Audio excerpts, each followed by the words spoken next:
Queridos irmãos e irmãs em Cristo Jesus, agradecemos ao Senhor neste Santo Domingo, que nos proporcionou já um clima mais ameno.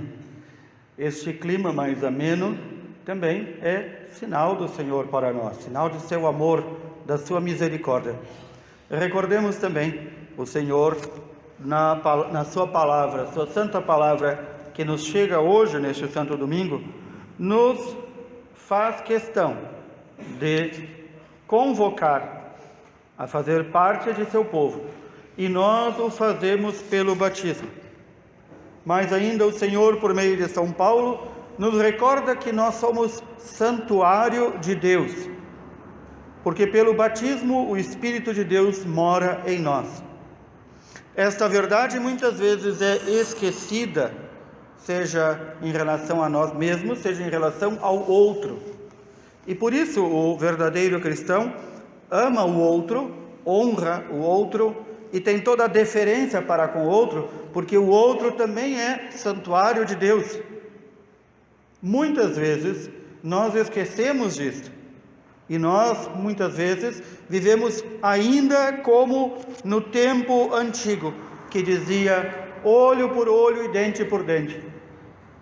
Jesus aqui está recordando de um código de lei muito antigo, um dos mais antigos da humanidade, lá da Mesopotâmia, o código de Hammurabi, que dizia: arrancou o olho, pois então que tem o olho arrancado; quebrou os dentes, pois que tem o dente quebrado; morreu o filho do dono da casa durante a construção da casa, pois que mate o filho do empregado que fazia a casa.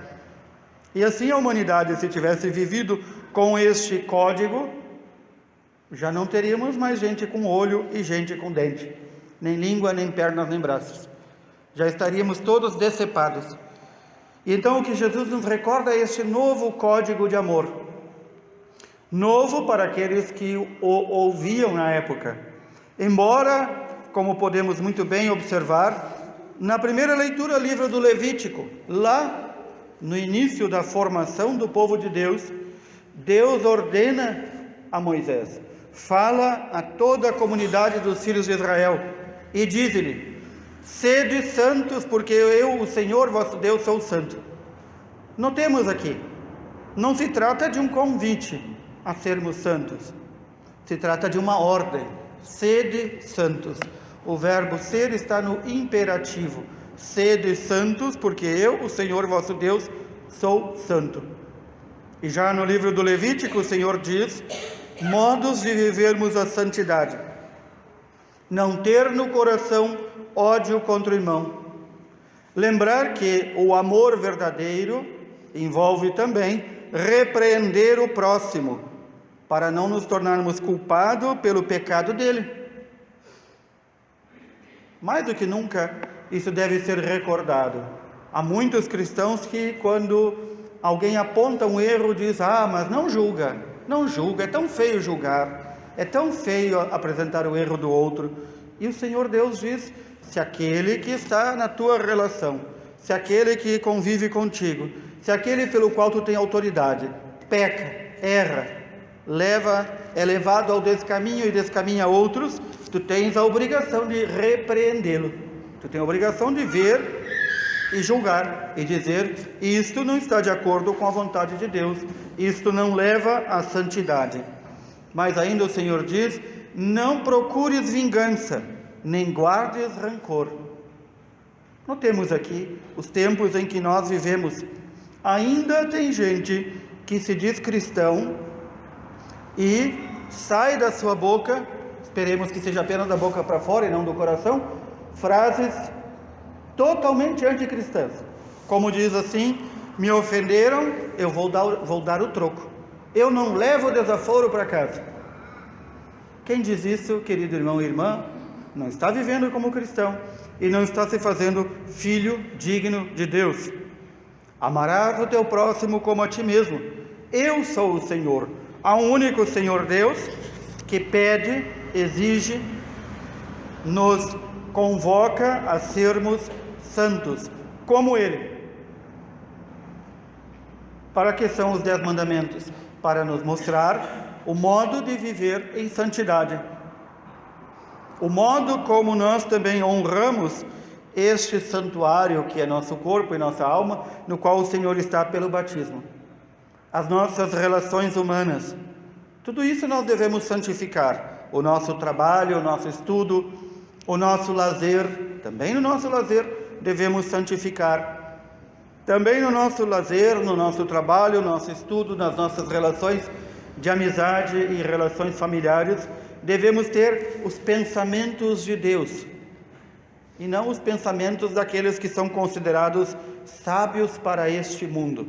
Aqui o Senhor não está falando de sábios no sentido geral, está falando de sábios conforme a ideia deste mundo.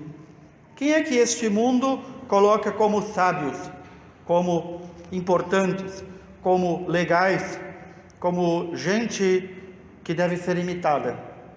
Quem são? Basta pensarmos. Normalmente, se examinarmos a vida destas pessoas consideradas sábias aos olhos do mundo, nós vamos ver, com os critérios de Deus, que elas não se enquadram naquilo que Deus chama a verdadeira sabedoria. A verdadeira sabedoria está em dar a glória devida a Deus, e não a glória a homem algum. Por isso diz São Paulo, tudo a nós cristãos nos pertence. A vida, a morte, a pregação de Paulo, de Apolo, de Cefas, o mundo, a vida, a morte, o presente, o futuro, tudo é nosso. Ou seja, tudo é digno se vivermos como de Cristo, vivermos sendo de Cristo. Senão, todas as coisas perdem o seu sentido. Todo o modo de viver, todas as coisas que podemos usufruir do mundo, perdem o sentido porque se afastam de Deus. E então o Senhor nos recorda, dizia, sua pregação chocou muitos à época, mas eles deveriam estar recordando do livro do Levítico. O Senhor diz, não é para viver olho por olho e dente por dente, não é para responder e retrucar aquele que se faz nosso inimigo, mas um verdadeiro filho de Deus ama os inimigos e reza por aqueles que o perseguem. Nós podemos dizer, mas como é difícil? Sim, é dificílimo. Sozinhos, com a nossa vontade, muitas vezes corrompida, a nossa vontade é esganar e matar, é picar em pedaços e destruir. Essa é a nossa vontade. Nós somos inclinados a isso. Mas o Senhor diz, por que é que eu estou ensinando a amar o inimigo e rezar pelo inimigo? Não é por uma doença, uma morbidez de procurar inimigos, não é isso. É para transformá-lo em Cristo. E portanto o perdão é a primeira atitude de um verdadeiro cristão. O cristão que é nada mais nada menos do que tornado pelo batismo filho de Deus. E então Jesus diz, amai os vossos inimigos e rezai e orai por aqueles que vos perseguem.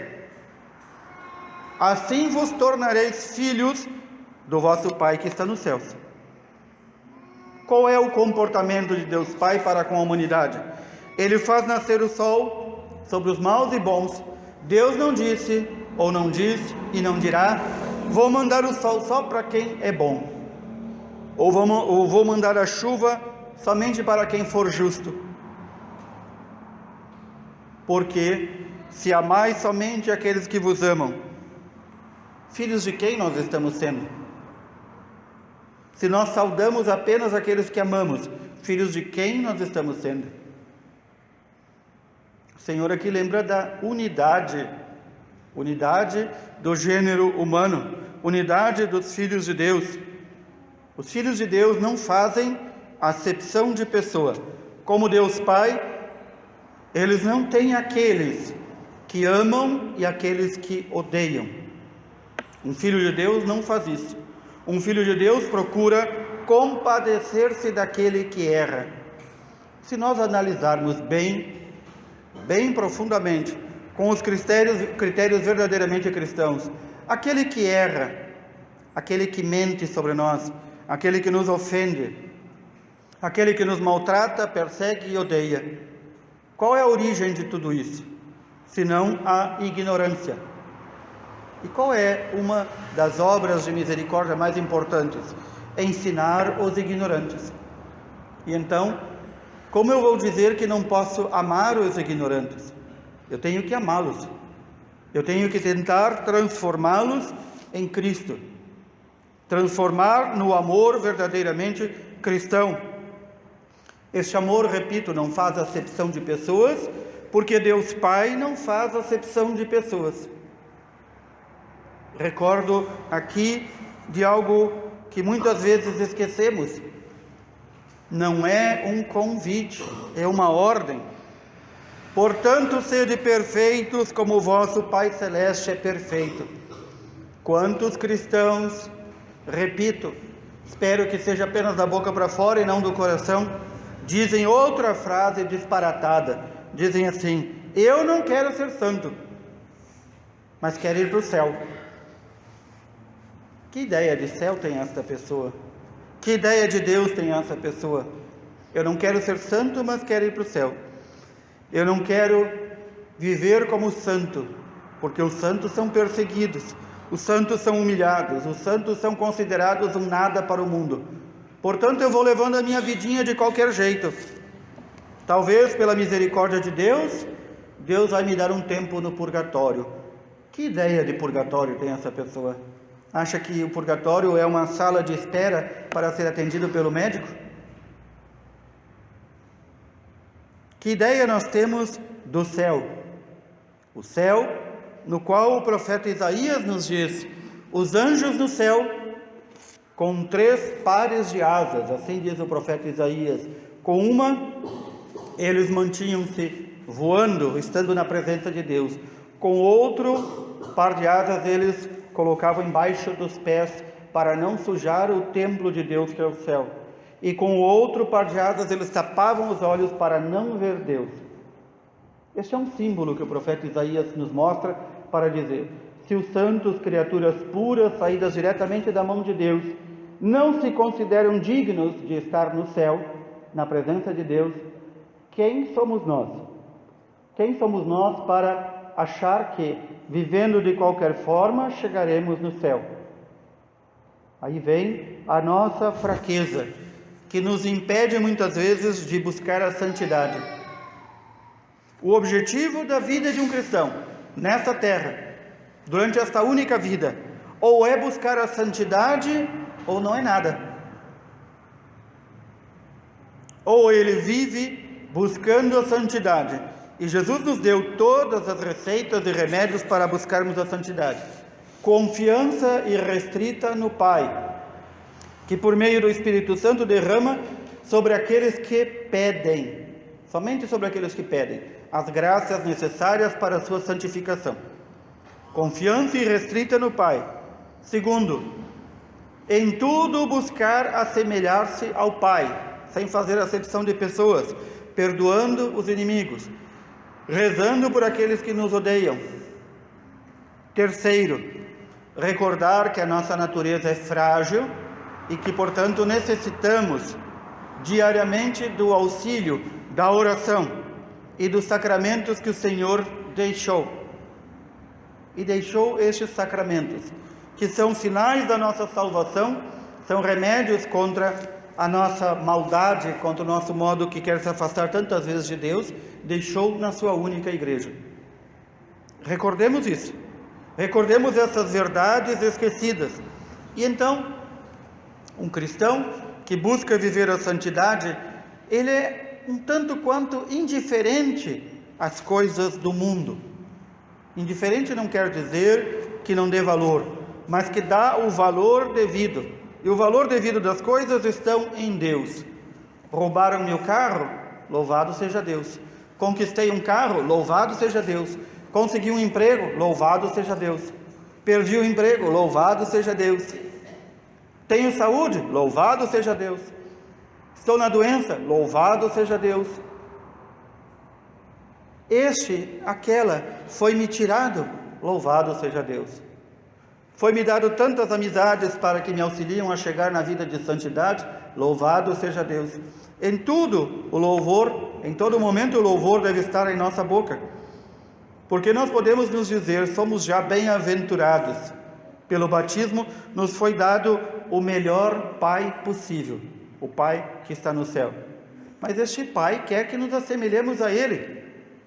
Jesus, quantas vezes, se nós bem nos recordamos, recriminou os escribas, fariseus e doutores da lei, porque diziam que as obras de Jesus não eram de Deus, que as obras dele eram do demônio. Ele dizia: olhem as minhas obras, vejam se as minhas obras são de Deus, se Deus Pai faria o mesmo. Esse é o critério para nós, esse é o critério supremo para saber se aquilo que fazemos vem de Deus e nos faz nos assemelharmos a Deus. As nossas obras, uma fé puramente intelectual, uma fé que sabe tudo dos tratados de teologia, os tratados de dogmática, os tratados de todas as coisas, uma sabedoria que não leva a mudar de vida, é uma sabedoria do mundo, é uma sabedoria oca, é uma sabedoria balofa. Ninguém gosta de comer fruta balofa. Não sejamos a fruta balofa no cesto do Senhor. Procuremos com todo o empenho. Jesus diz também que um dos remédios para crescermos em santidade é fazermos violência contra nós mesmos. Não violência com os outros, violência contra nós mesmos. Quero tal coisa. Agora analiso pelos critérios de Deus. Isto vem de Deus, esse desejo? Isso vai ajudar na minha santificação? Não. Então, não quero, porque Deus não quer. E assim nós vivemos numa eterna vigilância de nós mesmos, analisando pelos critérios de Deus o mundo, as coisas, a vida e a morte. E não nos perdemos aqui com divagações e pensamentos tortuosos, porque nós sabemos o critério de Deus. O critério de Deus é que no céu estarão todos aqueles que buscam com todas as suas forças ser santos. E se nós não tivermos a graça de termos colocado todo o nosso esforço até o final da nossa vida, para sairmos já desta vida santos, Deus olha a nossa vontade de buscarmos a santidade e sermos santos, Ele olha e então nos acolhe. Peçamos ao Senhor esta graça de permanecermos firmes na fé. Já estamos na preparação mais próxima da Quaresma, período em que vamos intensificar a fé, a esperança, a caridade, a penitência, tudo isso. Intensificar, não começar, porque a vida de um cristão que quer seguir realmente o Senhor é, de certa forma, já uma verdadeira Quaresma. Recordemos disso, irmãos e irmãs. O Senhor nos ordena: sede santos, sede perfeitos, como o Pai nosso é perfeito. Louvado seja nosso Senhor Jesus Cristo.